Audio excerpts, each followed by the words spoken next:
Howdy, everyone. Welcome to Deprogrammed on Unsafe Space. I'm your host, Carter Laren, and I'm joined, as always, by the bad Mama Jamma, who unfortunately is not feeling very well today, so be nice to her, Keri Smith. Hi, Carter. How are you? I'm all right. How you doing? I'm feeling okay. I'm just tired and stressed. I hear you. I hear you. Uh, well, this won't stress you out at all. This is a great topic. Because apparently you are being oppressed in many, many ways That's that how you may it. not realize. Yeah, well, that's how it feels. I'm Well, joking. I think you could probably just blame me for all the troubles in your life or any other man around. I see people. I see people do this a lot, actually. So, yeah, we're going to talk about male privilege today, guys. We've talked about white privilege, and we make a lot of comparisons. And I figured, why don't we just talk about male privilege itself? And we happen to have a male here. Although, didn't you say you're going to identify as a woman today? Oh yeah, sorry, I'm a woman for the purposes of this conversation. In fact, for this conversation, I am a beautiful, brave trans Muslim woman. So you can just sit down and shut up, Keri. You don't know my experience. You just in like this is like shoots and ladders. You just took a ladder all the way to the top. I just fucking won. I won the game. I guess I could be disabled or something. Is that better? I don't know. Yeah, and you'd have to and take the ramp all the way to the top. Should I show this article that we're gonna go through here? Yeah, let's show it. All right. This is one of the worst SJW sites on the internet. I know we've talked about it before. Everydayfeminism.com. They're one of the ones that host these like unlearning your toxic whiteness seminars and charge people money for it. These people are crazy. I think this is awesome. This is the funniest thing ever. So this is here it is, 160 plus. I think it's like 167 or something. Hold on, let me scroll. We'll get the right number for you so you know exactly how many ways in which you're being oppressed. 167. So there's 167 ways, examples of male privilege in all areas of life. Now, just to be clear, this was written in 2016, not Oh, yeah, 1716. and given that was 3 years ago, there's already probably 40 new ways that you're privileged that they could add. So we could just have a clean 200 by now. Yeah, well, I mean, I can think of a couple. One, we can grab him by the pussy now, right? That's okay. So there's at least 168. So yeah. So Keri, I mean, we should walk through these. Not all of them, but we should walk through some of them that are more Let's fun. walk through a few. And I think you and I are actually surprisingly going to disagree on a few things today. Maybe, although I will say this, just as at the outset, my kind of general impression of this list is that it confirmed two stereotypes I had been really trying hard to work against my entire life, and those were that women were hypersensitive and that women were irrational. But I've now since Maisha wrote this, you're shaking my confidence in the female half of the species, Maisha, because this is pretty hypersensitive and irrational. But Keri's going to disagree with excellent logical arguments. So here it is again. So Keri, well, do you want to pick just for a specific second? Ones? Go ahead. There are times at which I am hypersensitive and irrational. Is that because I'm a woman? I don't think so. It might have something to do with it, a little something. But I'm being silly. Oh, I know. I'm just saying. I wonder about that. How much does my femaleness have to do with any neuroticism that I have? Because women on average are more neurotic than men. They score higher on neuroticism, just a little. On average, not every woman. But I don't think that being female makes up a huge part of the times when I'm sensitive. It makes up part of it, maybe. I mean, maybe, although this is one of those things in which, I happen to be married to a woman who I think is eminently rational and level-headed. And I think a lot of women abandon reason. Some men do too, but I think a lot of women tend to abandon reason and indulge their feelings because they're told that they should and can, not because they can't be rational. But when you indulge people, you get Oh more of yeah. that behavior. You So do. that's just what happens. But Okay. this is broke. Go ahead.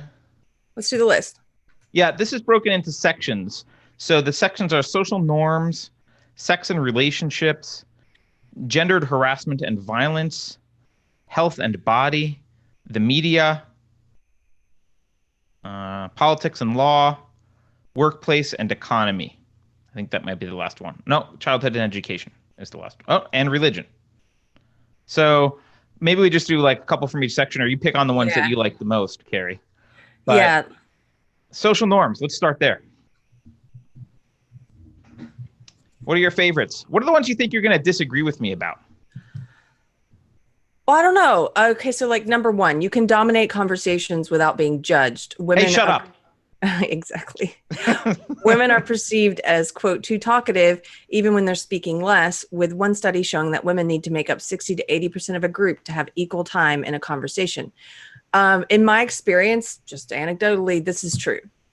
I'm not saying that men, I don't know about the part about without being judged, because I certainly judge men who dominate conversations. So Yeah, and this is related to number two. Yeah. And actually three, they're all kind of related, right? Number two is you're less likely to be interrupted when you speak if you're a man. Studies of men and women showed that both interrupted men or women more than men. And three is you're not automatically assumed. Oh, number three is not that. Never mind. So one and two are kind of closely related. I actually am not going to argue that whether this is true or not. It may in fact be that men dominate conversations more. That might be true.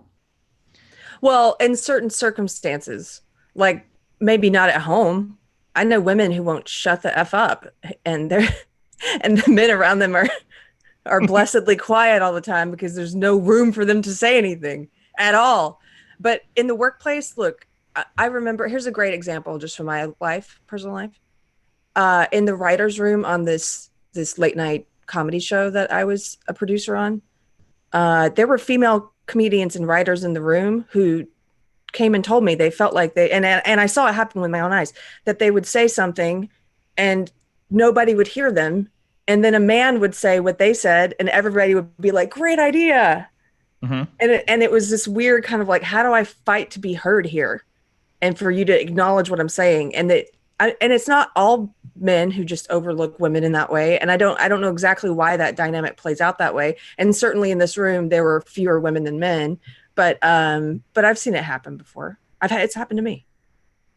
Yeah. So again, I wouldn't argue that necessarily does or doesn't happen. I think I agree with you. In certain circumstances, it probably happens more than others. However, here's what I'm going to argue. Okay. Number one, you may in fact be judged for what you're doing. So I knew a guy that I worked with who did that to everyone. Guys, women, didn't matter. He would sit in a meeting, hear everything, pretend, and he was often like the guy, quote, quote, in charge of the meeting. Sit in the meeting, hear everything, and take the best ideas, pretend they were his, and say, how about we do blah, blah, blah. And it didn't matter if it was a man or a woman who said it. He just did that. And he would kind of walk away thinking, actually, I think he deluded himself thinking that he had come up with ideas. He was like, I'm so smart. I came up with all these great ideas. But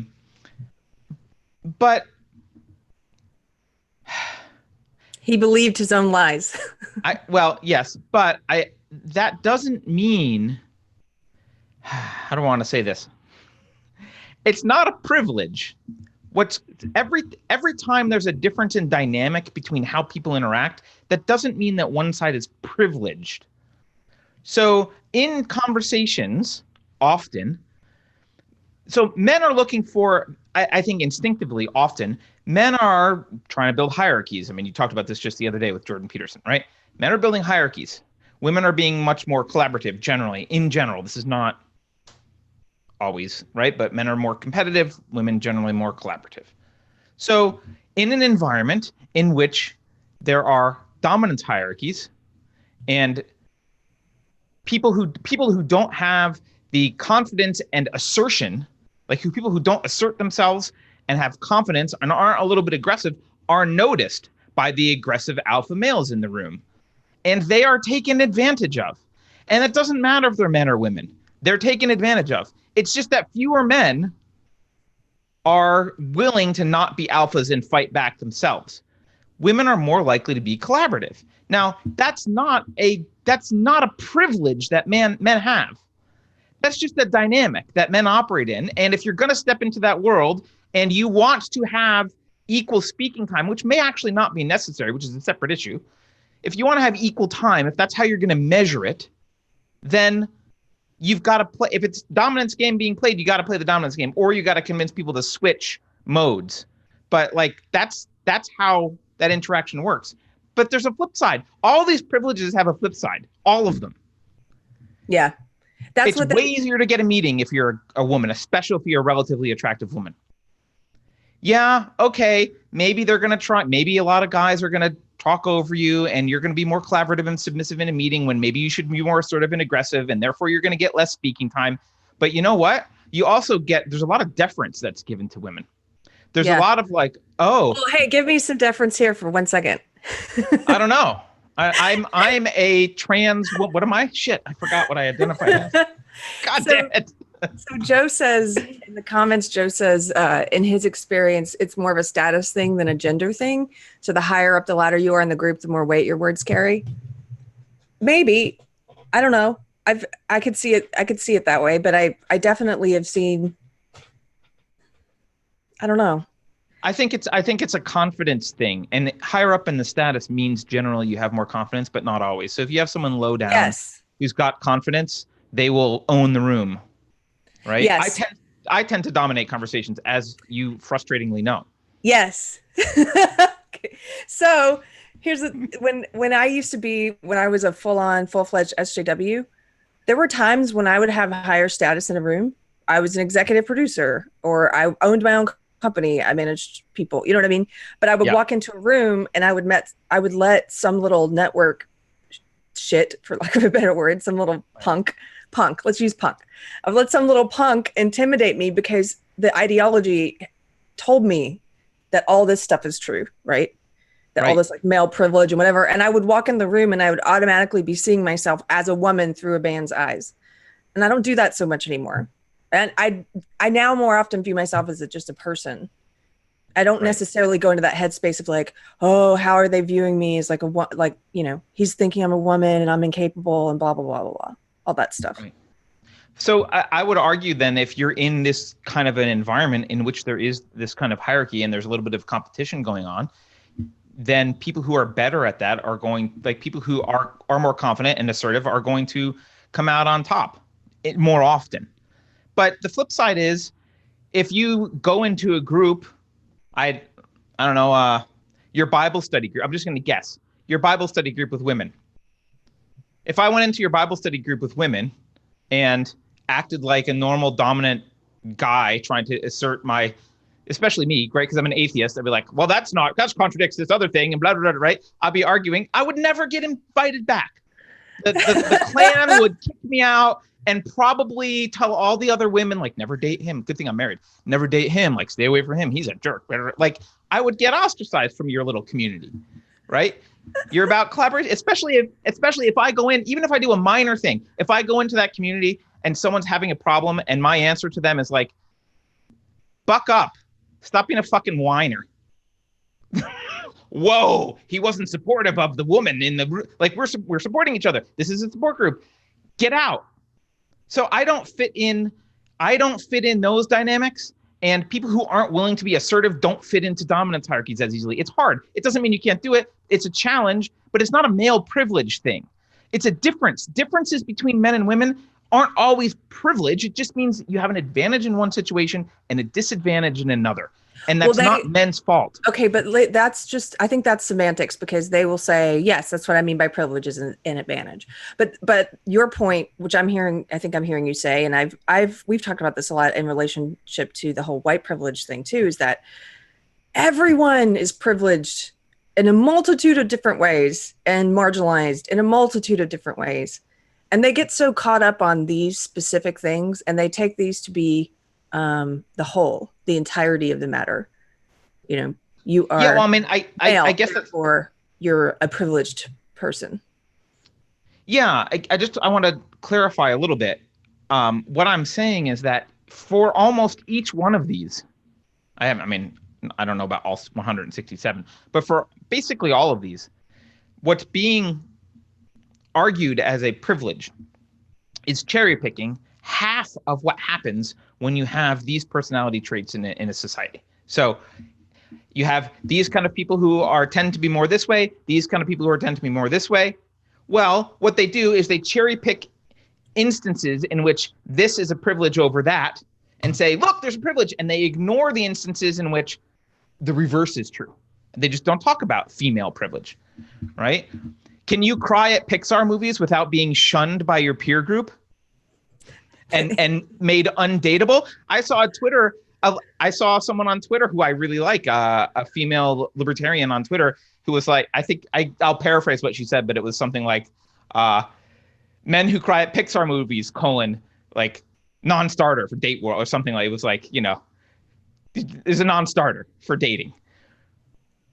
That's a privilege that women have. They can express their emotions, they can express vulnerability, and as much as the social justice left says, oh yeah, you should all be like Justin Trudeau, guys, express your emotions and cry at Pixar movies. The fact is, women don't want to date guys who are Justin Trudeau.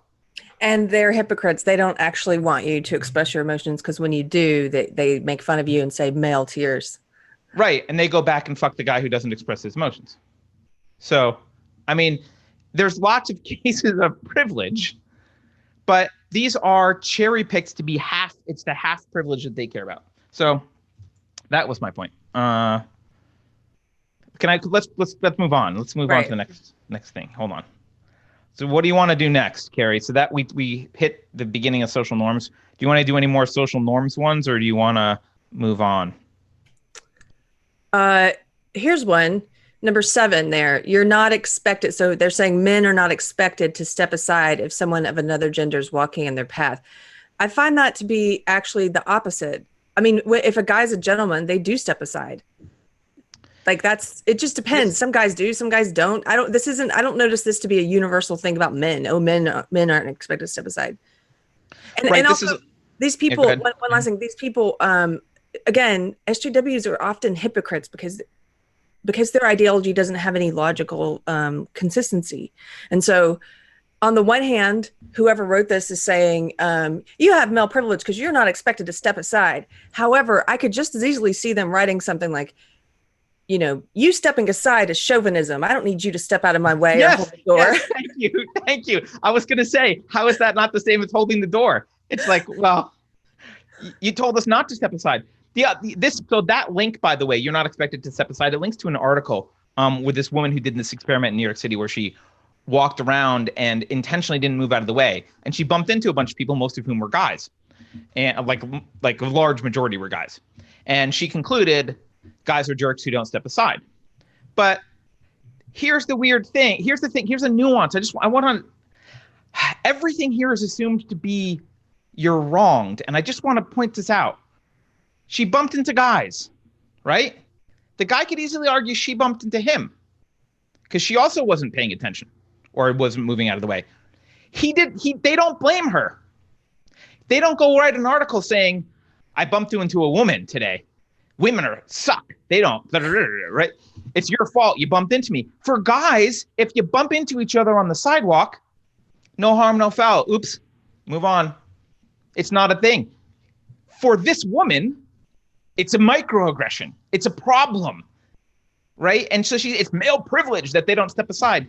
No, we have a different social interaction. We're not hypersensitive about bumping into each other. If we bump into each other on the sidewalk, we don't give a fuck. You do. That's why you step aside. That's all it is. It's a difference in behavior, but it's not a privilege. Sorry, that one bothered me. Also, the next one after that is social norms allow you to take up more physical space. That one's just, also we're bigger, but that's a separate issue. I want to share my screen for a second. Can you see this? Yeah. It's the same article. Okay, Yeah. I know. I just want to look at I just want to the side. Let's look at the other stellar articles on everyday feminism that are popular this month. 3 differences between the terms gay and queer and why it matters. What everyone needs to know but is afraid to ask about fat sex. What's wrong with cultural appropriation? These 9 answers reveal its harm. And finally, 7 reasons why white people should not wear black hairstyles. By the way, Keri, it's a non sequitur, but I have a cultural appropriation story. So my daughter's friend's dad, I was having a conversation with him, and we were making a joke about something, and I used the term Indian burn. You know what Indian burn is, where you like take your hands on someone's arm and rub like that, right? Yeah. I used the term Indian burn, and he goes, and he like looked miffed, like, what are you talking about? And I grew up on the East Coast. I'm like, I don't know. Do you not know what an Indian burn is? Like, is that not a thing out here in California? And he goes, no, I know what it is, but we don't use the term anymore. I don't think we use that word anymore. And so I knew where this was going. Oh, great. So, we don't use this term anymore. Yeah, we don't use that word anymore. So I didn't want to have an argument. I don't want to cause strife for my daughter. So I just asked, oh, what term do we use? That's great. He was like, I don't know. There's not a new word for it yet. You better make one up, sir. You better go make one up. I actually looked it up. I looked up the whole history of it. It's called Chinese burn in the UK and other places. And it's also called the snake bite. So you can be non-offensive by calling it a snake bite. But the point is, quick to like typical Bay Area, quick to be like, oh, we don't use that word. Really? What word do we use? I know that's bad because it has Indian in it. I know nothing about the origins, nothing about what it means. Just it's got Indian, must be bad. And by the way, some of the history I read implied that it was actually Indian. It was not even clear where the Indian comes from. So it's just not even, it's not like a straightforward thing. Anyway, Keri, I actually liked you sharing the screen because when you share it, it's on Zoom and we can both kind of, you want to share it again and scroll through the next one? Okay, yeah. Let me share it. Da-da-da.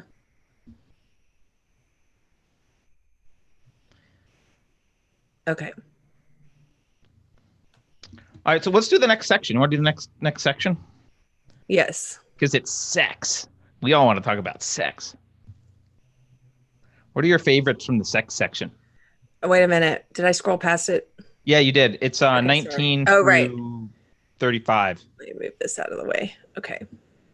By the way, hi, everyone in chat. I haven't really said hi, but there's people in chat talking. Hi, Joe. Everyone else. You're more likely to be congratulated for having lots of sex rather than shamed for it or called a quote slut. Now here's just in this a lot of these they're just teasing these things apart. They should just all be under one number because then the next one's like you're not judged as a slut even for things unrelated to your sex life like the way you dress or how conventionally attractive you are. This one I think is those are true. These are kind of true except things have changed in the past 20 years and I don't see this being used against women that often anymore. I think this is kind of a case of somebody being stuck in a previous decade a little bit. Most of the women I know, maybe this is just because I was so ensconced in the SJW left, but most of the women I know, there's the book, The Ethical Slut. It's all about like embracing your sluttiness and having sex like a man and with as many people as possible. And it's a horrible book, but yeah. Yeah. Have you read it? It's bad. Yeah, I've read it. But there's this push to divorce sex from relationships and for women to go out and, there's the slut walks. There are the slut walks, which academic and professors are part of, and they support and they bring their classes of women and the women get half naked and write slut and it shouldn't matter if I'm naked, don't rape me, and they walk down the street naked and it's like it's supposed to be empowering. So I just don't think this, I don't know, I'm sure it still exists, it does, but it's just not to the degree that they're saying it. Well, I'll say even if it totally exists to the degree that they're saying it, again, there's flip side to all this. Try being a guy who says, oh, I sometimes sleep with other guys. I'm a little bit bisexual. That's not hot. I mean, I've never heard anyone say that's been hot, right? That's not hot. Right. That's you're gay, you're emasculated, you're not a male. I've got a couple friends who are bisexual males, and like they're not viewed as masculine, right? They're judged by who they have sex with. But that same's not true for a woman. A woman who goes and sometimes sleeps with her best friend, assuming her best friend's a female, is like suddenly hot. So there's even in that area, there's just differences in how we judge everyone's sexuality. It's just different how we judge their sexuality. Yeah. We judge men for one thing, women for another thing. Like right? you could make an entire list like this about things that where it is an advantage to be a woman. It just depends on context. It depends on context, and it depends on it depends on so many things. It depends on where you're at, who you're with, what community you're in, what they try and divorce all of this from context and just say, like, you are a woman, therefore everywhere you go and no matter what you do, you are the marginalized person. When you're interacting with a man, he's privileged. It's like, that's ridiculous. Right. Anyway, do you want to do another one? Yeah, let me share again. Can we do number 25? Because that's an interesting one in the sex thing to me, because it's complaining about the free market. Right? Most pornography is made with your gender in mind, and it creates some pretty damaging ideas about women and other genders. Well, okay, well, hold on for a second. Well, you go ahead. Look, pornography is not rocket science. Pornography is made for people who consume it. Yes.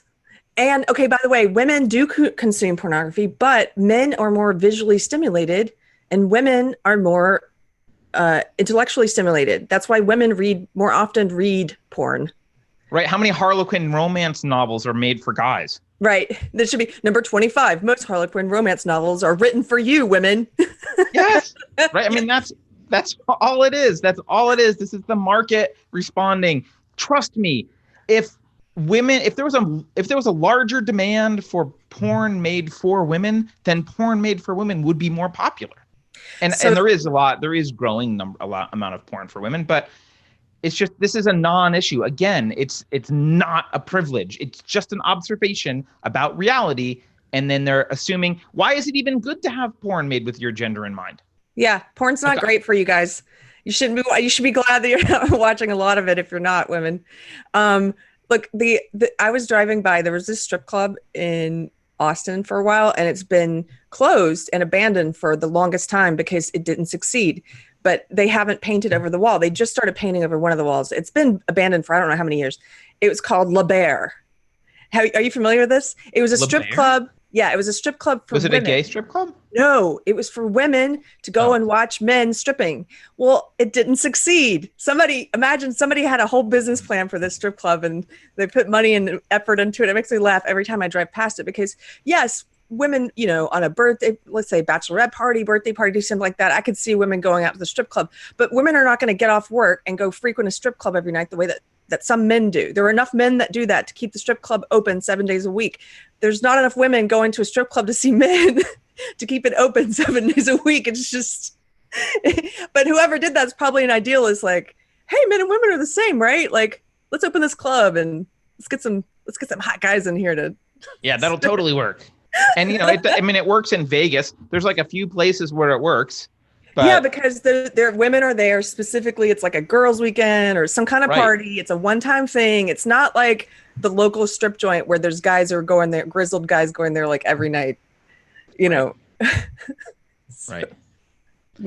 I don't know if there's others that are on here in the section. Oh, you know what? Can I just mention one female privilege that females are so privileged they don't even recognize?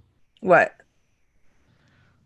When you're young and beautiful, you get way more resources and attention than you deserve. You are on a pedestal. The world treats you like a precious snowflake until you're old, and then everyone treats you normally and people get pissed off. But like, women the sexual market value of a young female is incredible. All they have to do is put on some lipstick and dress sexy. They get into every club they want. They like get lots of attention. Like guys have to shell out. Guys, what's sexy about guys to women is their wallet. Yeah. That basically. Well, that sucks. And why is that not female privilege? And their beard, and if they wear a hat. Oh, wait. Yes. I wore this morning for Kofefi, everyone. That's awesome. Because Keri wasn't around. I like hats on. I will objectify a man in a hat. Let me tell you. Okay. Wow. I'm taking this off. Making you uncomfortable. Sexy. Somebody in the comments says they're talking about Cosmo. Yes, exactly. Cosmos for women. It's more like, I think the romance novels is a better example though of like, romance is the number one genre in terms of book sales. That's crazy. Like the genre that most people read that sells the most is romance. And then somebody else says, yeah, the number of straight men that read 50 Shades is probably in the single digits. Yeah, I'm sure. By the way, I'm looking through the sex and gender list. Like a bunch of them need to be wrapped up into the same. You can be non-monogamous without people judging you for going against your gender's nature. Yeah, that's the same as number one. What the hell's wrong with you? Can you not count? Maybe male privileges we can count. All right. Okay, let me share again. Let's see. Let's switch to gendered harassment and violence. That's the next section. That's a good one. Okay. By the way, in chat, if anyone wants to like come up, I was thinking about, I bet we could come up with a list of 167 female privilege things, but I didn't have time. Okay, well, before we move on, number 27, you can make changes to your appearance like haircut or dye without assumptions that you're doing it for men. No, but there are assumptions that you're doing it to look more attractive, like for women. There are like that goes both ways. I'm sorry. It's not, look, we joke a lot about Ted Cruz, right? Like how much I like his beard, but It totally improved his appearance. And whoever encouraged him to do that knew what they were doing. And of course he's doing that. Well, it's not just for women, but it is to be seen as more attractive because more attractive people get more elected. They get elected. Yes, they do get elected. I mean, it's sad. This is one of the reasons democracy sucks, but a lot of people vote based on looks. No, and by the way, just on the haircut or dye, I mean, it depends what your hair, if you are dyeing your hair pink, I'm going to assume you're doing it to be less attractive to men. If you're doing the social justice thing, I mean, I guess there's some cases in which you can have pink hair. Some of our viewers, one of our viewers in particular, said once in the comments, like, I look like an SJW, but I'm not. I think he has like multicolored hair. Yeah. No, I mean, and I do know some, I mean, there are some women who can have the multicolored hair and do the whole thing, but they're doing it in a way where they're trying to look attractive, and they do, especially in the libertarian community. There's a lot of that. But I'm talking about like your haircut and dye. If it's like I shaved my head and like dyed my eyebrows pink, okay. You're not doing that to attract men. We all know. All right. Okay. Well, some of these are kind of sort of true. Before we move on, number 28. Oh, okay. People don't assume something's wrong with you if you don't want to get married, or insist that you must be lying and warn that your quote time is running out. Again, there's some truth to this. I think there's less truth to this now than there was maybe 20, 30 years ago. I think people should warn you that time is running out. What's happening to women is no one's warning you that time is running out. Yes, that's true. Not anymore. They're not as often. Yeah. You're not. And this is a statement of, again, this is one of those things where it's like, it's that difference between being descriptive and prescriptive. Mm-hmm. Men have, what's the word? They're more, women have a certain window in which, what's the word? I'm searching. You know what I'm talking about. The sexual market value for women is different than it is for men. Oh yeah, the sexual market. So women's sexual market value. It starts very high, like immediately after puberty. It's already climbing pretty high for women. Right? And men are down here at the same age. You'll have men down here, women here. Right. So women will be high, men will be down here, but women's value will go up peak early, and then slide down into And it kind of does a bit of this. Again, we're speaking in just on average, not for all men, not for all women, but on average, it does a little bit of this as men and women age. Right. Because man's sexual market value is, although we care about men's looks as a society generally, we more care about, women tend to care more about their productivity and their wallet, right? They want a stable income provider. If you want kids, you want someone who can provide for the kids. I mean, that's just, obviously not everyone fits into this mold, but in general, men are viewed as men's sexual market value is viewed largely as a function of how productive they are rather than their hip to waist ratio and, how youthful they are. And men can have kids. You can father a child when you're 60. It's not necessarily a great idea, but you can do it. You can't father a child as a woman when you're 60. So if you want a family, men have longer to figure themselves out, gain some resources so they have more sexual market value, and then have a family. I was just going to say that you're excluding trans women because they can father a child at 60, Carter. Kidding. I'm sorry. Yes. You mean mother a child. Mother a child. Speaking of which, look at number 30. Products like Viagra exist with the aim of helping cisgender men. I love the way they try to morally preach and scold to you. Even here, it's like, you better say cisgender because there's some men who can't use Viagra because they're actually biological women. But anyway. Actually, they also help non-cis women. Viagra does, right? Trans women, yes. Yeah. Anyway, okay, you wanted to move on. Oh, yeah, I mean, we can. Okay, gendered harassment and violence. Wait, hold on. Alvis, can you clarify? You've got a comment, and I just don't understand it necessarily. You have sexual market value. You're assuming you're talking about the term that we said. How socially engineered are we thinking in these terms? I'm just not sure what you exactly mean. So clarify, because it sounds like it could be an interesting question. And yes, there is a female Viagra. Sorry, Keri. Oh, that's I didn't fine. mean to get distracted, but we're live, so being in chat is fun. Pete says it's impossible to remind women about time or age or anything related. Yes. Don't remind us about time. But see, that's a problem, especially for people who have problems with time, the concept of time. I need to be reminded about it. That's why people say time is running out. Yes. Yes. Yeah. And look, guys have their own idiosyncrasies. We've got our own problems, and women often counterbalance those and, remind us to take showers and, clean our clothes once in a while. And there's things that, I'm being silly and, 1950s, but there's things that guys just need to be reminded to do, on average directions on average. And there's things that, on average that women, look, you never go broke appealing to women's vanity. Just remember that. If you want to start a business, if you appeal to the vanity of females, you'll never fail. Okay. Oh gosh, we're gonna. Has everyone ever seen me laugh? I laugh. God damn it! Now I have to laugh. Oh, wait a minute. We skipped over. There was one up above that said you don't get asked to smile the way women do. Somebody just asked you to laugh. Hey, I lost my privilege. You lost it. But that one, to go back to the smile one, that does happen a lot to women. I'll just say personal experience. I've been told to smile if I'm not by just random strangers on the street. I don't think that happens to men as often, but I don't think that's not a privilege. It's just a difference. Right.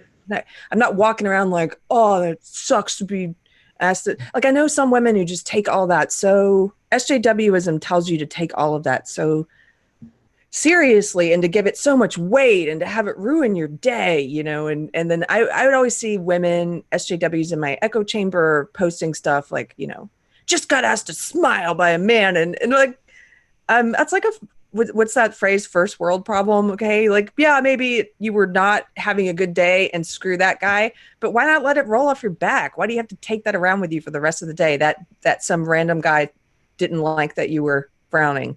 Who cares? Have you ever been told to wipe the smirk off your face? Because I have. And so has the Covington kids. Yeah, true.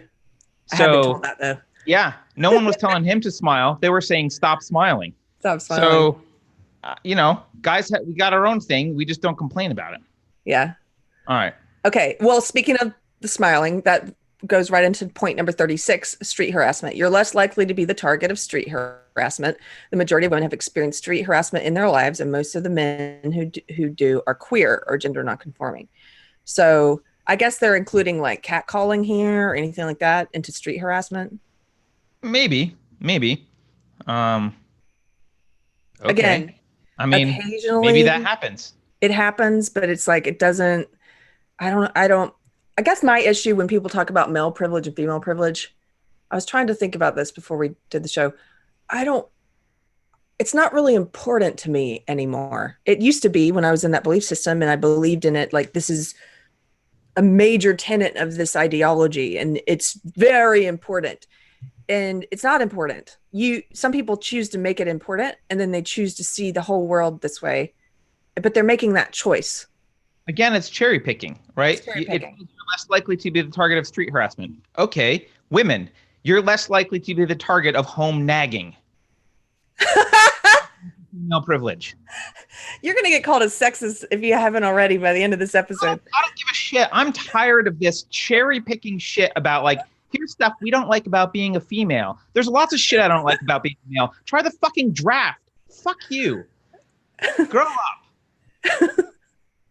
You get catcalled. Someone thinks you have nice legs when you're walking down the street in New York. God. This makes no wonder people think you're hysterical. You're enforcing they're enforcing every bad stereotype about women in this article. Yes. And it pisses me off because my wife is not like this. She's not a hysterical snowflake. No. And that's they basically this belief system turns women into hysterical snowflakes and it turns them into hypocrites because if they're not getting male attention, they're upset. But when they get male attention, then they vocalize how upset they are. It's like that Ashley Judd video from the airport. We should take a second and play that video. It's hilarious. What is that? Oh my gosh, let me send it to you. Hold on. All right. She's in the airport and she goes through security and then she pulls out her camera and starts talking because she's all upset because the guy called her sweetheart and she's got her camera phone up to her face and she's like, and then I said to him, I am not your sweetheart. She's all upset about it and then she starts talking about how this is, what women have to deal with. She's sort of using it as an example of living in a patriarchy and what it's like for women. And there were some hilarious. Is there a man holding the door for her while she's on her phone bitching so that she can... I mean, I feel bad for her a little because it's clearly sees herself as a perpetual victim, but it was really funny. It's just, I know, Kenny thinks I need to take a chill pill. I don't know. I'm actually not. I was just getting excited. I'm not actually that excited about this. It's okay. It's just bad because it's like, there's women in my life who are not like this, and this perpetuates the stereotype that women can't handle anything. You can't handle a fucking thing. There's 167 things you can't handle according to this article, which is just offensive. Yeah, it is, and it's also. So when I was in SJW, you're kind of taught to, if a guy pays you a compliment, you're taught to like not be gracious about it, to view it as some kind of imposition. Like if a man offers to help put your luggage up, right, on the airplane. Oh, you're mad. You can give me mad. You're supposed to be like, I've got it, or like, I don't need you to hold the door, like that kind of thing.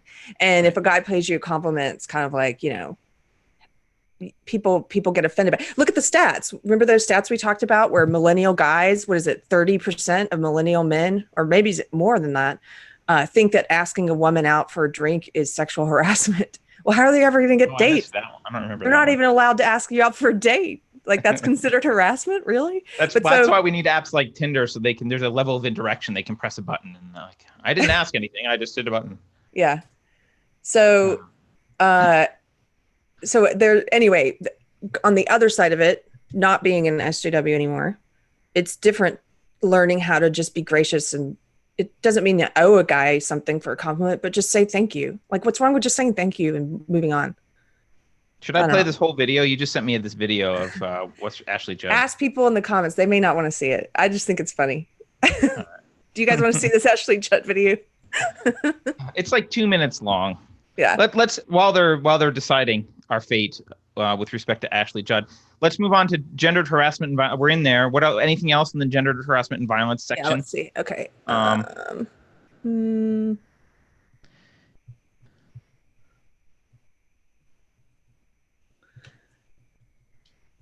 You can turn down a date without worrying about being verbally attacked, physically assaulted, or even killed. Yeah. There's a. You can also get divorced without losing half your shit. Yeah. If you're a woman. Okay, but there's truth to this. You can turn down a date without worrying about being verbally attacked, physically assaulted, or even killed. There's truth to this. Sure. What I'm hearing you say is that there's also truth to other things that are not here, that yes, like getting divorced and keeping custody of your kids, and or if you get into physical altercations, if you get into a domestic dispute, it's easier for you to call the cops and have them believe you that you were the one being abused and have the guy taken away to jail, you know? Actually, yeah, that's one, Keri, because I don't have the stat with me. I would have the actual source, but I think actually domestic abuse is equal between like genders. It just they don't report or believe the other way around. No one cares. When a guy gets beat by his wife, everyone's like, you're just a wimp, shut up and take it. But the other way around is viewed as a big deal. So the study there's one study I've heard of. I don't think I read it myself. I heard the stat that women actually more often are more likely to physically assault men. They're more likely to commit domestic abuse. They do it more often. It's just that when men do it to women, it's much greater much greater damage done, much greater repercussions when a man hits a woman, because men are stronger and I think what you're saying is that men are less likely to report domestic abuse, and just anecdotally or get taken seriously. If the cops show up, they're like, really, buddy? Right. So just anecdotally, I know that to be true, and I've seen that happen, and both being less likely to report it and less likely to be believed. And then there are, I don't know if you guys have seen the documentary by KCJ, who used to be kind of a feminist in the SJW style feminism. And she did this documentary called The Red Pill, where she was looking at the men's rights movement, and she kind of it opened her eyes to some things she wasn't aware of. And one of those things is that there aren't the same resources for men who are abused. There aren't as many, there's women's shelters for abuse. There aren't as many that are open for men, unless you're a man. Almost none. Right. Unless you're a man who says you're a woman, then you can go to the women's. But anyway. Okay. That movie's great. You can drink in a bar alone, unbothered. Yeah. Also, if you want a date and you're alone in a bar, you have to bother people, which is really awkward. No woman's going to come up and talk to you. Generally. Yeah. It's again, there's a flip side to both of this. You're also more likely to get people buying drinks for you. Okay. Right. Like, and I've said this before, but I'll say it again. You can turn 18 without worrying about ever being drafted. Yeah. You're less likely to experience intimate partner violence. I don't believe that one is true based on what we just talked about. Women more often, there is a taboo. There's a cultural taboo, for good reason, against men hitting women. But there's not that same taboo going the other way. And right. I know multiple women who've hit the men in their lives. Like, I don't know that many men who've hit the women in their lives. But when they do, it's much more devastating. I just want to be clear, in the beautiful, totally valid, separate culture and religion that is Islam, it's totally okay to hit your wife. And we should accept that. Yeah. Oh, and somebody in the comments pointed out, and I think I recalled that this is true. I think I've read this stat somewhere that lesbian couples have experienced the most domestic violence, and gay male couples. I vaguely remember that also. Yeah, I think that's right. All right, let's see. What else we got? Let's see. Let's move on, because this is okay. There's a lot still. We're only even if we move to health and body, we're still only at 55. We got a lot to go. Okay. Um,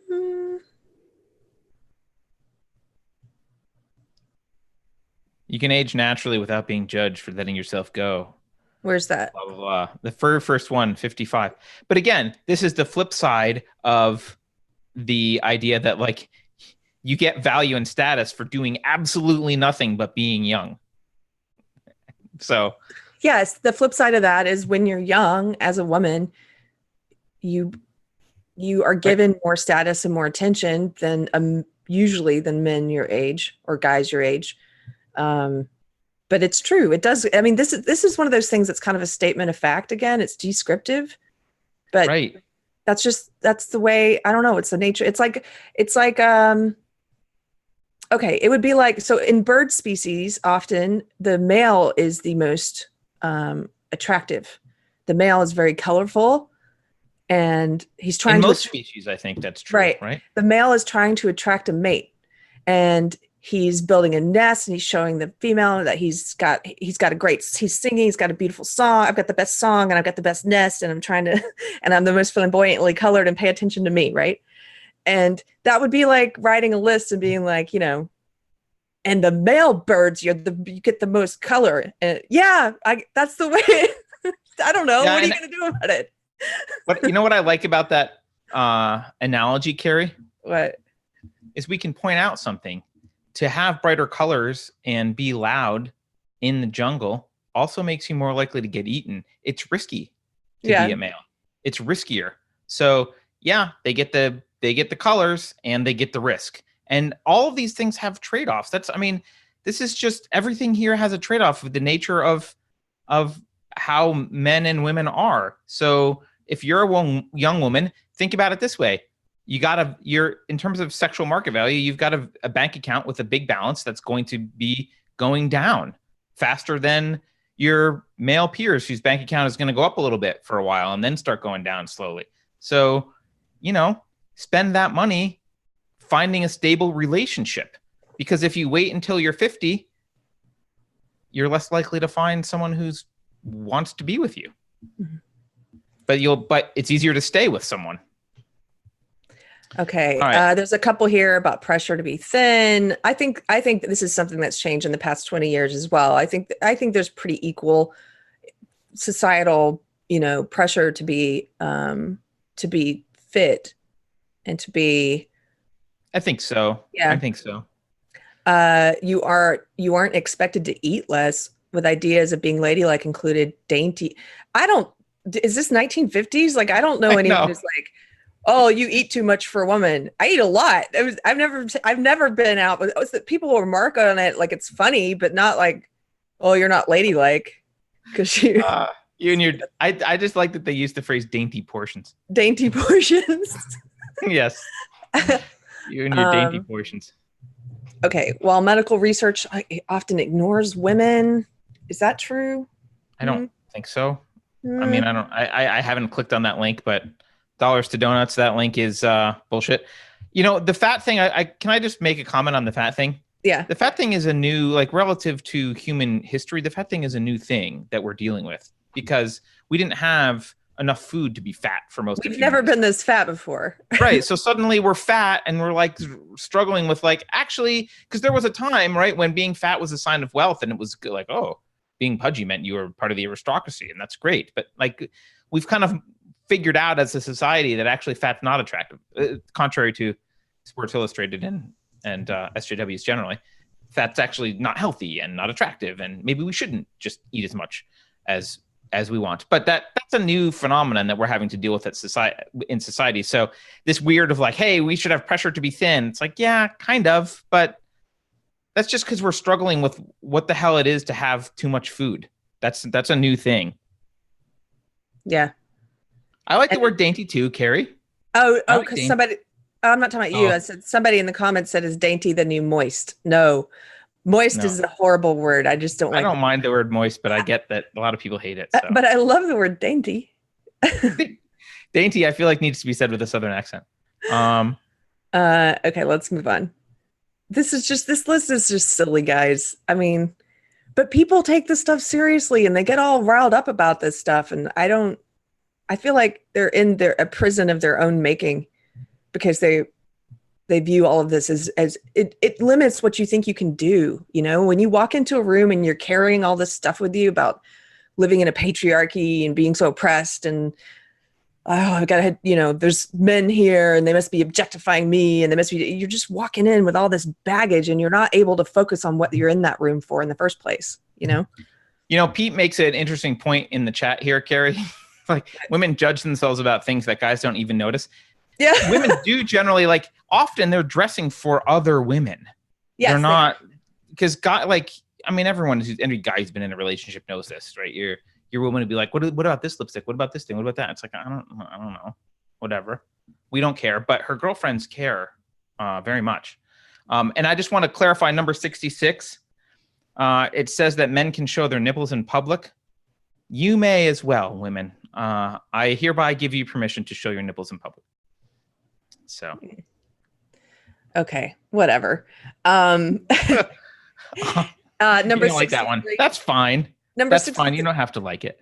Number 63. Quit talking over me. We go back to number 8 or whatever it was about talking over. Okay. No. I'm identifying as female. Number 63. If you're cisgender, again with the cisgender thing, here I'm going to encourage you guys to do something. Don't use their words, please. Don't use their SJW magic words. That's stuff they've made up. This is an attempt to the way they work this in, like that's just a normal word to say. No. The media. Okay. Well, actually, before we do the media, number 68, I have a weird comment about this one, Carter. You can sweat naturally without being shamed or judged, and the media shows people of your gender sweating from physical activity a lot more often. Maybe more often, but I see just as many, you know, commercials and stuff for women's athletic gear where you see women sweating. And but here's my question about this one. Why is it that it is really hard to find? So, you know, the deodorant that also has an antiperspirant that stops you from sweating, and the antiperspirant has like aluminum in it. And when I decided to stop putting that on my body, I didn't want the aluminum anymore. It's really hard to find, or much harder to find, female deodorant without the antiperspirant. There's a lot more options for men who want the aluminum free, just the deodorant, not the antiperspirant. So I don't know. What a horrible privilege that you hold over me. Well, I mean, I would say if enough women want that, there will be more options. Yeah, women, stop using the aluminum stuff, right? I mean, so we can get some more options. Again, that's just the free market. That's just how that works. Like, it's like complaining about, you're privileged because we don't want this thing as much as you do on average. Okay. So start wanting it more and people will make it. Right. Well, that's like number 67. You're not judged for keeping your natural body hair. Ladies, if you don't want to be judged for it, then like change your behavior. I was at a oh my gosh, I was at a feminist thing. It was called this was in LA. It was a huge room. It was almost entirely women. It was called Lady something. It was Lady Music or something. Anyway, it was a bunch of female bands, and then there were some feminist authors there, some of these third wave feminist authors there promoting their books, and I think maybe it was Lady Party or something. And this one feminist got on stage and was trying to show something by dividing people into groups. And she's like, imagine an imaginary line down the middle of this room. Now, if you do X, I want you to come stand on this side. And if you do Y, stand on this side. And she was calling out all these gendered things to try and visually show an example of how oppressed women are, right? And so one of those things was she asked, if you get waxed, like regularly, come like stand on this side, and if you don't, stand on this side. So I'm in a room full of feminists and I'm thinking, well, they're like me, they don't shave, right? I'm like, so I go over, but all the feminists went over to the waxing side. It's like me and this really butch woman standing there like, yeah. Like, this is weird. So I'm like, feminists, if you don't feel pressured to like shave your body hair, then stop shaving it. It's up to you. That's a personal decision. Be empowered, right? Like, quit whining about like, oh, society, patriarchy makes me shave. If you don't want to shave, don't shave. Like, whatever. Right. Yeah. Okay. And actually, I think in Europe, women don't shave their legs as much, right? My understanding. Yeah, correct. All right. Okay. The media. This should be a fun one. Oh gosh. Okay, number 69 is totally wrong now. They're living in the past. You get to have your gender represented in the media as strong without writers going out of their way to have a strong female character as a unique take. That's not true anymore. Look at all the superheroes they're turning into women. Like they're just, now it's almost The opposite. it's the opposite. And is this where that Mary Sue thing comes in that you talked about? Yeah, so this is I haven't seen the latest Star Wars, but can I comment on this? Because when I was in my early 20s, I guess, I was all about, like a lot of guys probably, I was into martial arts, and I was all about like the sexy martial artist woman character and like, ooh, she's kicking ass, right? And, part of me knew that 120-pound woman or 100-pound woman is not going to beat up a 250-pound guy very easily. But still, it was like, okay, it was hot. It was cool. And I felt like it was different. It was like, oh, she's a strong woman. That's sexy. Now, I won't see those movies. I hate those movies. Are such a turnoff because they're just eye rolls. They're all Mary Sues. They're all like Rey in Star Wars, where it's like, I've done no studying, no work, like never done any of this before. I pick up a lightsaber and I'm better than the guy who spent his entire life training with a master focusing on this. Yes. Everything I do. And even little movies like, even like in Frozen, right? The guy who is out cutting ice for a living through the wood, like going through the woods with his moose or whatever it was. Didn't he have like some animal? I don't remember what it was. And like, and maybe it was his horse. I don't remember. Yeah, something like that. She, here's this princess who's literally like never done anything. She's like every scene that you've seen beforehand, she's like talking about chocolate or silly thing, like never like dealt with anything real. There's some problem with wolves and who takes the reins and is able to expertly guide the sled away from danger and handle everything. The stupid little princess who's never done anything like that in her entire life, not the man who's an expert. Right. It's so ridiculous. And by the way, I think it's horrible for little girls to see, because they are going to assume that women can just magically do everything better all the time without putting in the work, and it's not going to be hard. And the fact is, no one can do that. Yeah. No one. Actually, it's a farce. You have this in common with Dr. Jordan Peterson, because he's talked about how a lot of the older Disney movies are teaching, it's like some of the oldest stories, the oldest archetypes and stories, and they're just a lot of them have really good lessons in them. But then Frozen is the opposite. Frozen is sort of engineered backwards. It's an SJW thing where they're like, here's what we want to teach. Now let's write the story backwards. So we want to show that a little girl can do anything without any practice or effort or whatever. Right. But they kind of go back. Yeah. And it's, again, one of those stupid female vanity things. I mean, I don't want to pick on the movie Frozen, but like at the beginning, she's about to, like, they don't have parents. She's about to be, the one is about to go through her coronation or whatever. She's about to be made in charge of everything. And she appears to have never studied politics or anything. Like there's her entire obsession is like, well, what's the party going to be like? It's like, aren't you about to rule a fucking country? Do you have no responsibility, you little snot? You're so funny. What is wrong with you? And like, we should listen to her because it's like, it's ridiculous. They don't show that women have to work hard at things just like guys. There's no Rocky movie for women. Yeah. It's all Ray. They're already, yeah. So my friend, Gus, if you're watching, Gus, I'm probably going to mangle this because I'm trying to remember what you were telling me about. So Gus is the one who introduced me to the concept of Mary Sue's, right? And he was telling me about this new trailer for this new Batman movie where Batman's a woman now. And he was so upset. He's like, yeah, so basically she finds Batman's suit and stuff and she becomes Batman. And there's this one scene where she says something like, there's always a man taking credit for women's work. And he's like, you are literally taking credit for a man's work. You are literally taking all of Batman's everything that you literally stole his suit. You literally took his suit and are taking credit for being Batman. And then you have the nerve to say that men take credit for women's stuff. He was really bothered by it. Yeah. And I think people are starting to see through it, because like now when there are those kind of movies, I'm not even interested anymore. It's just like, who wants to see another chick who weighs 100 pounds and is hot wield a sword and run around and beat up 300-pound guys who are martial art experts, 15, 20 of them at a time, when the plot line is she's never done anything like that. It's just like, it's just stupid. It's stupid. Well, but like I said before, you'll never go broke appealing to female vanity. So, yeah.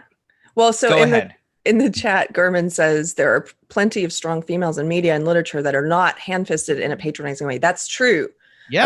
I wish we could go back to that. Now it's just every single superhero has to be a woman, and and they don't, like you said, they don't show the development of how they become this character. It's just like, oh, now Batman's woman. Right. And actually so someone mentioned, Andrew mentioned Ripley in Aliens. Ripley's a great example of a woman who had to go through a transformation, right? She was not badass at the beginning. Yes. Right. She was scared like anyone would be. She was out of her element, right? This all like, it happened eventually. And over the period of several movies, she gets to be more of a badass. Or like Carol in the Walking Dead TV version. Carol is, she starts off an abused, woman, this dainty abused woman. And then she ends up becoming, you see, she's got a really interesting character arc, but by the end she becomes this real strong character. And sure. I like that. I like that much better than just. Even Terminator did it a little bit better. It's like Sarah Connor went through hell first. Then she was the Sarah Connor from Terminator 2. She didn't just magically become that. She didn't magically become her, yes. Right. Okay, we'll go back into the art. Yeah, people like Carol in the comments. I love Carol. Carol's my favorite. I guess I should watch. All right. The media. We're back at the media. Sorry. We got stuck on number 69. Okay, let's see. What else is here? Your gender. See, now all of these numbers here, believing that this is a problem is why you're seeing all the woke stuff happening in entertainment now, where I believe there's one award show, it might have been one of the British ones, where your film cannot be nominated now if it doesn't have a certain percentage of a diverse cast. Like oh, really? Yes, I need to find that article. It's I think it's the British one. But so anyway, yeah, your gender dominates influential media institutions such as the Academy Award voting membership, which is 77% male. Women have far fewer media executive positions and are far less likely to be celebrated for success in categories such as Best Director. Why is that the example? Why isn't it your gender dominates coal mining crappy jobs and are less likely to die of lung cancer? Yeah, they're not going to say that. They're not going to say number 70, your gender dominates garbage collecting. Your gender dominates construction work. Your gender commits suicide at a much higher rate. Right. Your gender makes up 99% of all occupational deaths. Right. All deaths. I know, Andrew. I know I said stuck on 69. I like there was the teenager in me laughed at that also. Thank you for pointing it out. Yeah. Okay. So 70, 71, are you lumping these together or what? Yeah. Okay. Again, writers of your gender are more likely to be published and have their book review. These things have changed. So there's been in the entertainment world, for example, I know I've mentioned this before, but yes, there was this for a long time. There's been this whole boys club feeling in at least in my experience. But what's happened now is that it's gone the other way, like too far. They don't know how to just treat people as individuals. It's like, oh, there's a problem with guys promoting guys and these guys. So now we're just going to do women. It's much easier now. Your gender, being a woman, helps you now, right? Like it shouldn't help you or hurt you. It shouldn't be a help or hurt thing. No, and it's similar to what we talked about yesterday with respect to schools. Just because let's assume that women are less likely to be published or have their book reviewed or whatever this number 72 is. That doesn't necessarily mean sexism. It doesn't even mean privilege. There might be reasons for it. It will be worth exploring, right? Maybe they're submitting books that are not likely to, maybe for whatever reason, they aren't being taught how to anticipate books that would perform better. And so people aren't approving their books. I don't know. Maybe, I mean, we don't know the reasons, but that doesn't mean it's sexism. It doesn't mean that it's some kind of privilege. The thing I'll say about the boys club, I totally agree that there are boys clubs. And I would also argue there are women's clubs in other sectors of society. But generally in any industry, a lot of industries are actually hard to break into. A lot of industries have trust built on relationships. I would say tech less than something like Hollywood because things are much more measurable. So if you invent something that's 50% faster, people will get over real quick that they don't like you socially because they want to use it. But when things are less measurable, you do end up with things based on relationships. And sometimes those relationships are people of a particular gender. Sometimes they're not. A lot of times they're people who went to a certain school. There's just look at, I mentioned Stanford the other day. Look at the number of startups that are, they pick everyone from the Stanford community as much as they can. Everyone's Stanford, Stanford, Stanford. Oh, you went to Stanford? Come meet with me on my VC firm. We like Stanford because I went to Stanford. I was also a Mayfield fellow, blah, blah, blah. Like there's those kind of clubs exist, and it's not male privilege. It's clique privilege. This is what happens when you're not part of the insular community, and relationships matter. You got to break in, and sometimes it's harder to break in than other times, but it's not necessarily male privilege because it does happen everywhere. But there's definitely I want to be fair to my experience and just because I'm not an SJW anymore, I don't want to just knee jerk. Yeah, sure. I want to make sure I believe what I'm saying. And there's definitely a male clique in Hollywood. Yeah, I don't know about Hollywood. Yeah. I would agree. That's probably true. Yeah. Yes. There's probably also cliques based on religion. There's probably a Jewish clique in Hollywood, right? I'm sure. Yes, there is. Yeah, but there's female cliques in PTA, right? And in schools, and there's female cliques in other industries. In that industry, there's male cliques. So, all right. What else do we have? What else do we have here? Just 100 more examples of your privilege, Carter. Oh, I'm sure the rest of them will be very convincing. All right, then let's move on. If there's 100 more, can we go to the next section? Because this is boring. This section's boring. Boring media. Okay, well, number 77 is just BS. Successful people of your gender who are athletes, actors, and other public figures are respected by the media for what they do, not just their appearance and clothes. That's BS. Are you saying there's no female athletes or actresses or any other public figures who are respected for what they do? What world do you live in? Well, let's hold on for just a sec. Actors are respected for their appearances mostly, both genders.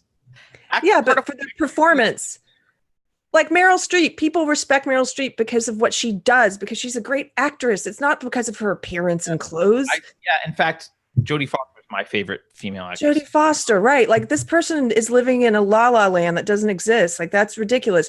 I assume this person likes Hillary Clinton. Are they saying people who like Hillary Clinton like her because of her appearance and clothes? I don't think so. She dresses like... That was yes, that must be it, Keri. I mean, I don't think this person believes what they're saying.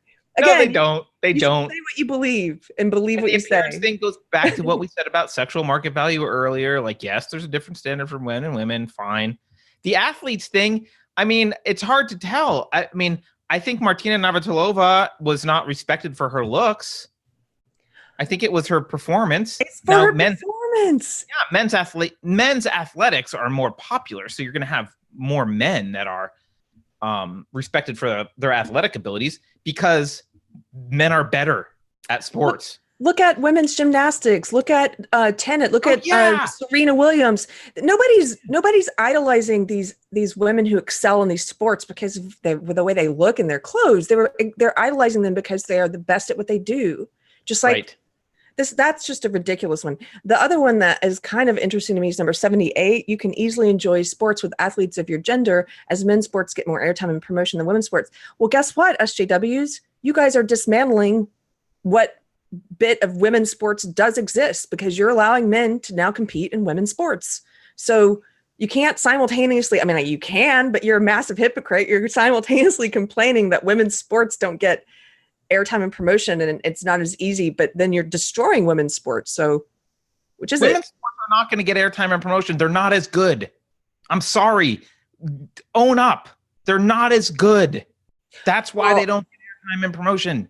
So physically, the only sport that I know of in which women on average, but I'm talking of you, physically the only sport that I know of in which women have a physical advantage, there's only one I know of, and correct me if I'm wrong, and that's long distance swimming. Yeah, that's the one. That's the one I've heard, long distance swimming. And guess how popular and fun it is to watch long distance swimming. Christ. I mean, if they had only an advantage at basketball, they would be set. Everyone would watch women's basketball. But it's long distance swimming, so you get what you get. Okay. Let's move on. Okay. By the way, there's a lot of male strippers who are really pissed off right now that they don't get the recognition that female strippers do. And I was going to say, I was thinking of that example I gave earlier about the strip club with male strippers for women that went under. like, who would have thought the person who opened that should also open a women's long distance swimming television channel? Yes. 24/7 women's all long distance swimming. From Germany. Right. For my second business plan. Women's long distance swimming. Yeah. All right. Okay. Okay. Number 79. This is again one that I don't get because, okay, branding and advertisements don't put limits on your potential from the time your child's sending messages that your gender isn't smart or that you need a husband.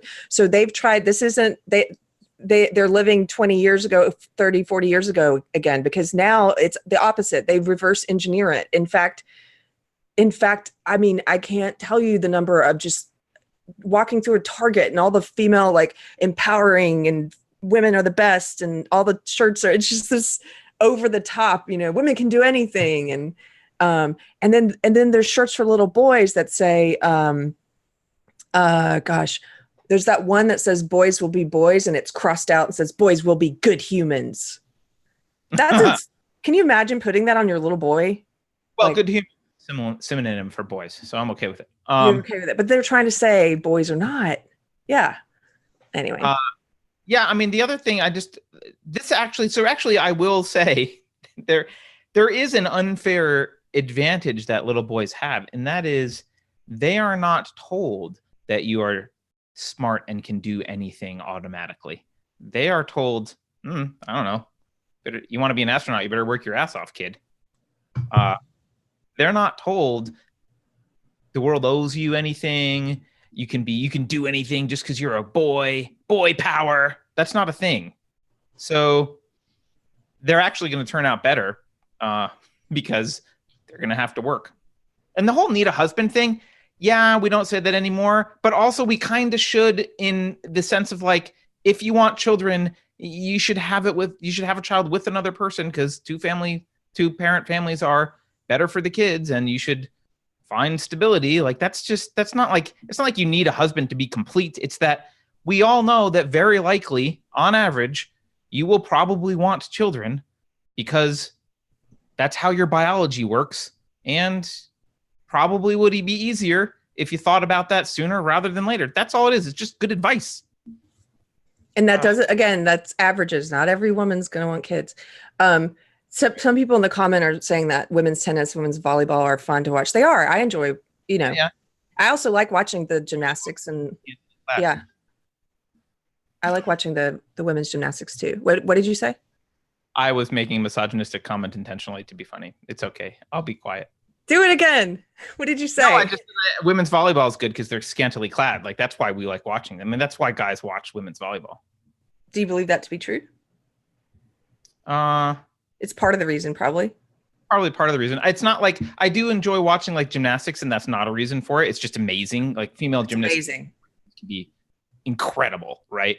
But for stuff like volleyball, I don't think volleyball is that exciting. But it's like a bunch of women in bikinis on the beach on ESPN. Like, oh, all right, I'll watch that for a little while.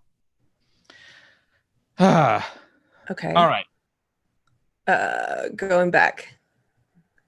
Are we up politics and law yet? Or are we still stuck in whatever we are, the media? We need to move on down because I got to leave soon. Let's see. All right, let's do politics. Let's do politics and law. You can, by the way, you can use the internet without being harassed. That's BS. There's tons of men who are harassed online. You can use the internet without being harassed? That's just total nonsense. Hold on, I'm going to screenshot this so I can just tweet it next time I'm harassed. I was promised. Excuse me, I was promised this privilege. In fact, everyday feminism promised me that I could use the internet without being harassed. You could be an online gamer without being harassed, threatened, and demeaned. Are you kidding me? Have they ever done any MMORPG? Have they ever done anything like that with the headsets where you're talking to straight? There's all the guys do is trash talk each other. Yeah, it's funny. It's like there's a group of guys who trash talk each other. A feminist, inserts herself into the group and then goes, they're trash talking me, misogyny, and leaves. It's like, all right, bitch. In online gaming, you can play characters of your gender that aren't hypersexualized. Why do they want? Yeah, and by the way, they are. The male characters are just beefy. No, they're not. Like guys in those video games have like biceps the size of my thigh. What do you mean they're not sexualized? Yeah. Christ. That's a lie. Okay, let's scroll down. We got to get to politics. We at least have to hit a couple of those. Politics and law. Okay. We'll hit a couple in each one. We can do it. Okay. You start with number 89 because I know you're going to have something to say about that. Let's see. 89. If a person of your gender isn't elected to public office, it's not because of their gender. You know what? That's true for everyone. Exactly. Although actually, I think we know that looks play a role and in elections, and women are generally regarded as better looking. So actually, women probably have a higher chance of being elected than men. All things being equal, I would guess. But especially like a semi-attractive, like, I mean, what does Ilhan Omar have going for her? She's woke. She's woke. Kind of.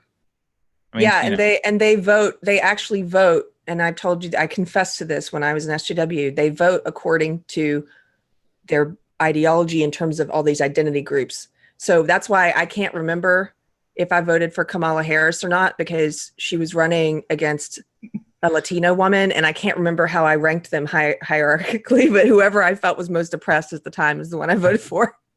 By the way, someone points out, ask Trump if he gets harassed. I'm like, yeah. And Keri, I know this is a non sequitur, but I want to mention it because someone just brought it up and it is a big deal. Did you see that someone showed up at Tim Pool's house last night? Yeah. Talk about harassment. Some crazy leftist probably showed up at Tim Pool's house at 4 a.m. trying to break into his house. Well, you know what I'll do? Is there a privilege thing that says he can be at home sleeping without being harassed? Because if so, I'll just send it to him and everything will be fine. Everything will be fine. He can post it on his front door. Just why didn't you use your male privilege, Tim? Activate male privilege. Let's do another one from politics. A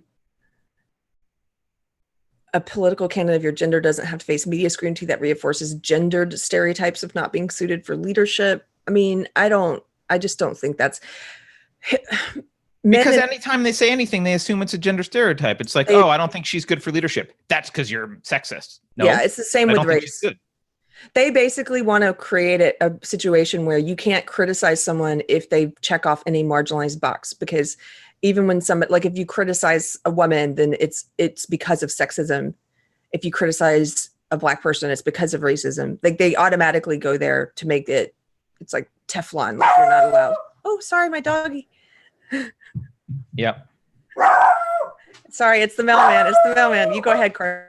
We're used to the mailman. It's fine. Let's look at another one here. By the way, I should just post this link in the chat so people can. I don't know why we didn't do this earlier. This is what we're looking at, by the way, everyone. I just posted it in chat. So I'm down at number 92 or so.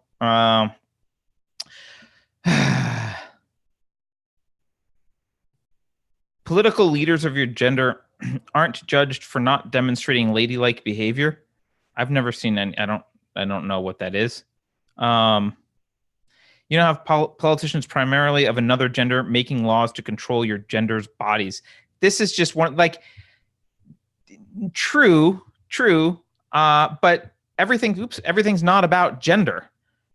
So I certainly have plenty of politicians making laws that control my wallet, and I don't like them.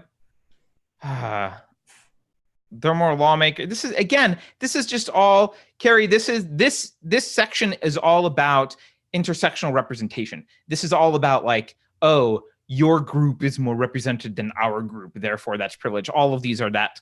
Right. And they never ask, we've talked about this before, but they always assume that the reason that the only variable, that the only reason for any difference is sexism.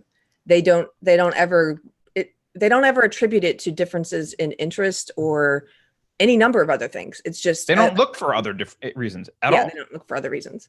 Yeah. Number 100, you can have strong political opinions without people calling you a feminazi or judging you for being opinionated. Now, feminazi is a term from literally like 20 years ago. So, okay. Yeah, again, this person's living in a different decade. And by the way, that's not what I get called. I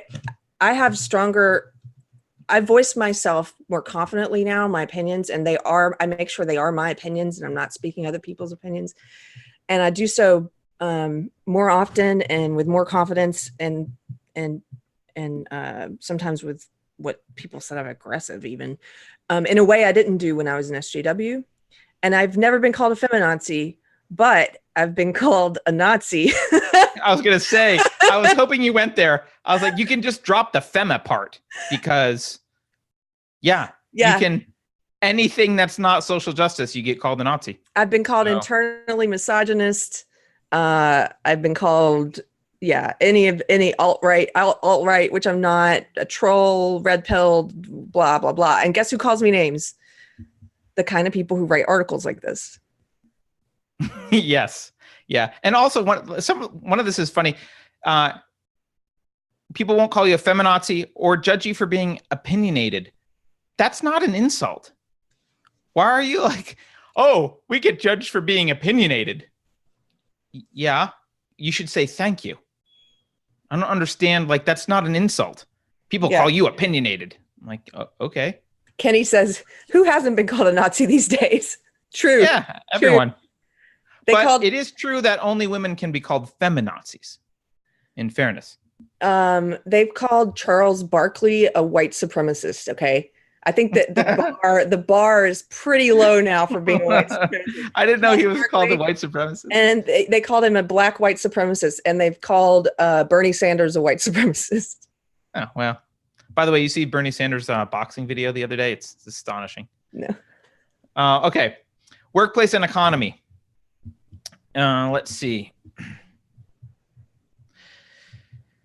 You're not insulted for going against your gender's nature, for choosing to have a career but not children.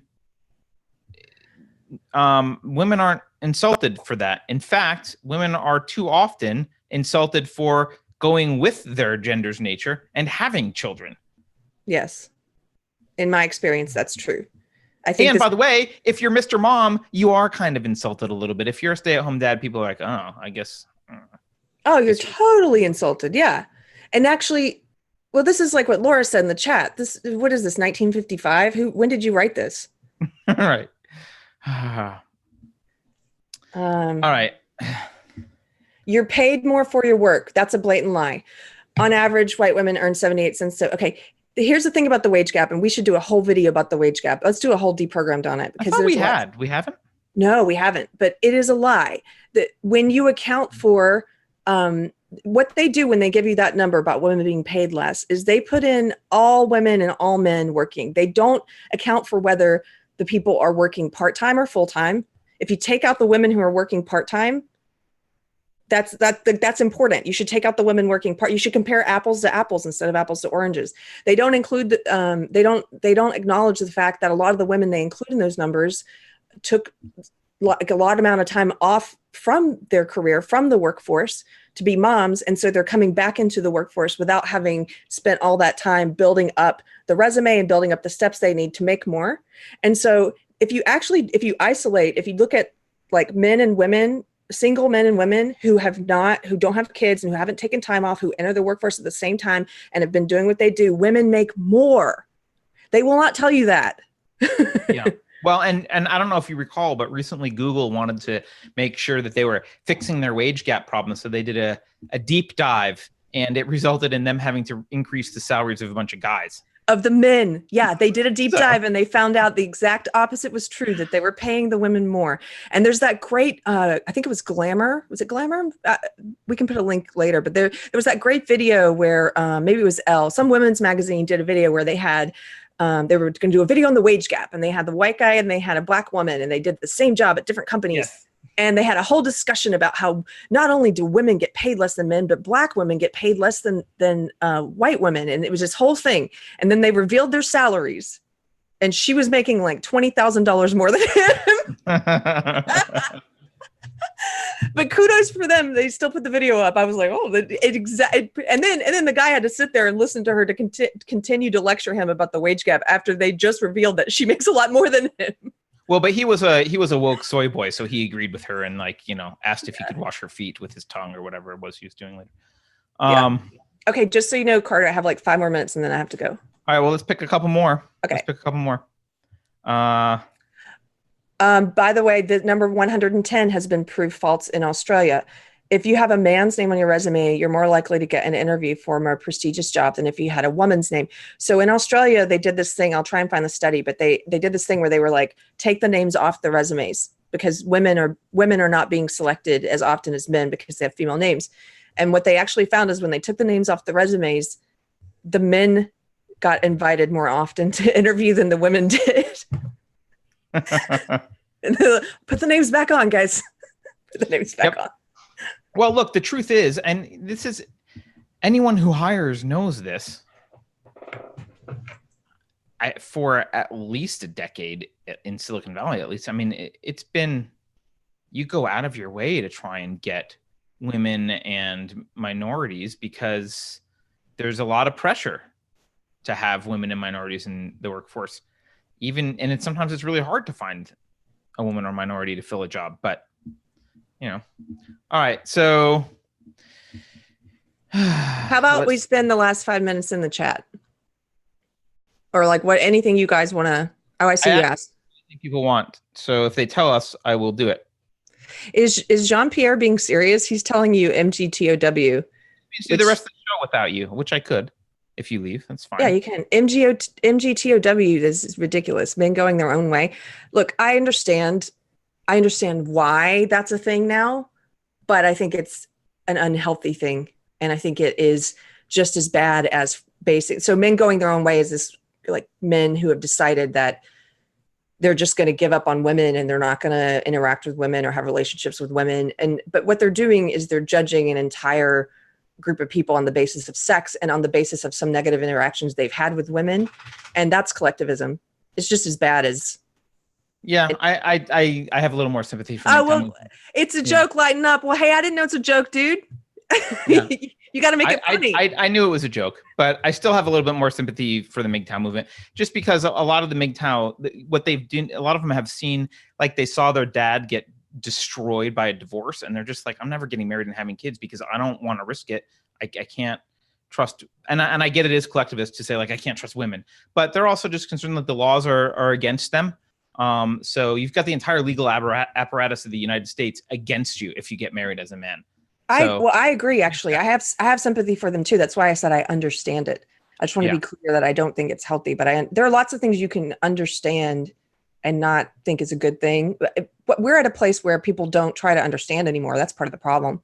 They don't want to understand why things are happening or why a phenomenon is a phenomenon, or they don't want to understand mass shootings, for example. They don't want to understand.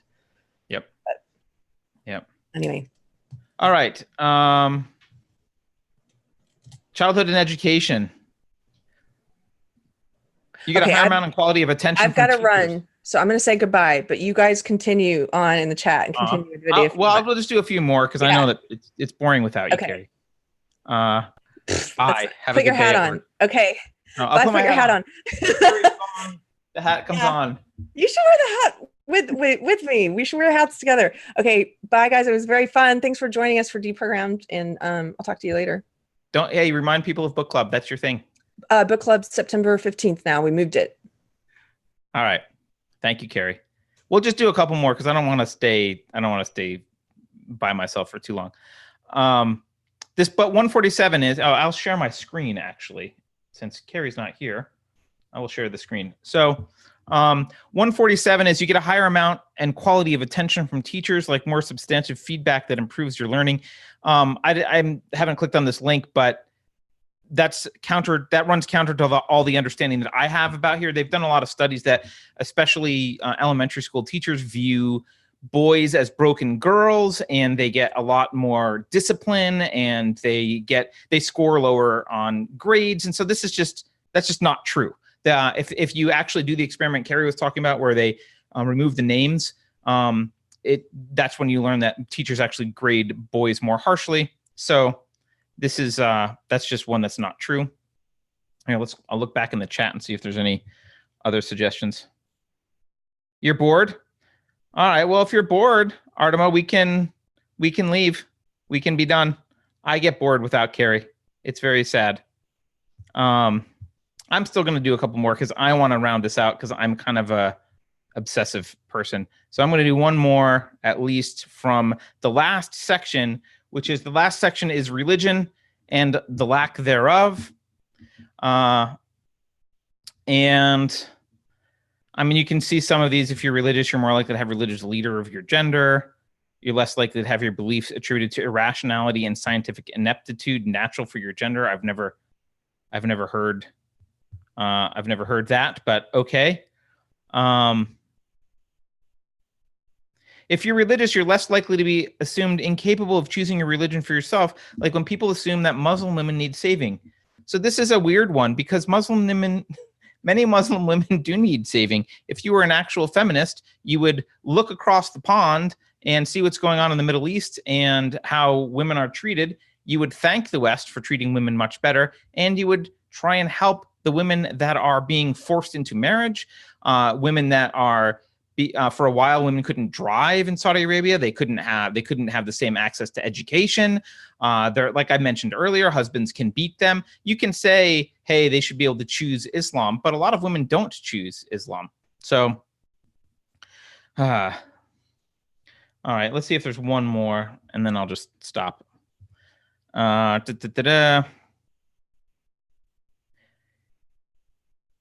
You can't be part of atheist communities without risking gender-based harassment. I think that's just made up. So one of the things that these people do is they take their own personal experience and then they try and extrapolate from that personal experience to assume that this is representative of how everyone is treated always. And obviously that is unscientific. Sacred religious figures are portrayed as your gender. You can practice a religion that centers around your gender without facing harassment and backlash. For instance, women-centered sects of paganism and Wicca sometimes have to deal with misogyny. So, I don't know, any pagans or Wiccans in the chat who have to deal with misogyny? Yeah, maybe they are thinking of the skeptic movement. I don't know. But I also don't know that Wiccans are and pagans have to deal with misogyny because of the religion they've chosen. But yeah, like God hasn't been portrayed as a woman for the last 4 decades. Yeah, good point, Andrew. And actually, look, there were religions where there was females as gods. Just, I don't know. I'm not religious. I'm an atheist, and I've been an atheist for 25 years, and I don't know. I've never seen anyone in the atheist community say like, "Oh, you can't be an atheist because you're a woman," or look at people askance because they're female.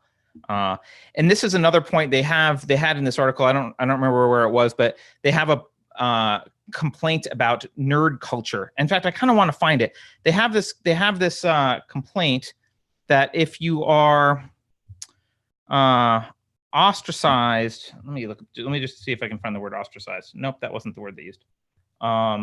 Excluded. Here, it was way up here. If you're excluded from mainstream culture, you can find community in outsider or counterculture groups like nerd communities without being excluded there also because of your gender. That is not, I mean, I'm sure there was a case of it, but look, being a guy who was part of nerd culture for a while, guys love when women join nerd culture. They generally don't exclude women. Maybe in some instance someone did. Again, this is extrapolating from one case, assuming that this is the way it is. But nerds are generally very welcoming of male nerds are generally very welcoming of having women in their groups because they're not as socially comfortable generally, and they're often just more introverted, and so they have less of an opportunity to meet women. They love having women in their group. So that's just bullshit. That one doesn't exist. All right, I don't really know that. I think we can stop. I read the last one. Unless there's anything else in chat. You guys have been great in chat. Appreciate it. I can remember when the internet had almost no women. Yeah, me too. They do experience everything as sexism. Embarrassing Mom. I don't know if I should use your real name, so I'll say Embarrassing Mom. They do experience everything as sexism. And like I said at the beginning, this whole list reinforces negative gender stereotypes. The list makes at least feminists look hypersensitive and irrational. And that's exactly the stereotype that you should not be going for. But oh well. This article was from 2016, so things have that's what it was like back in 2016. For those of you who weren't alive 3 years ago, it was just hell for women. It was really, really bad. And as you can see from the list, it was a completely different world in 2016. I can use your name, Gracie. Thank you. We pined for them. Artaba, are you you were in the nerd culture as well? They did. Like nerd guy cultures would pine for women. You know, I spent a lot of time in front of a computer with friends in junior high and high school, and I think we'd have loved to have any female just show up and hang out with us in any way. All right. I'm done. Thanks guys for watching. Don't forget again about book club, as Keri mentioned, and I haven't gotten Kofefi out today, but I'm still editing it. I'll get it out later today, and we'll see you next week. Appreciate all the support and interaction in chat. It's getting fun. It's getting a lot more fun now that there's more people in chat. So, thanks again. Take care.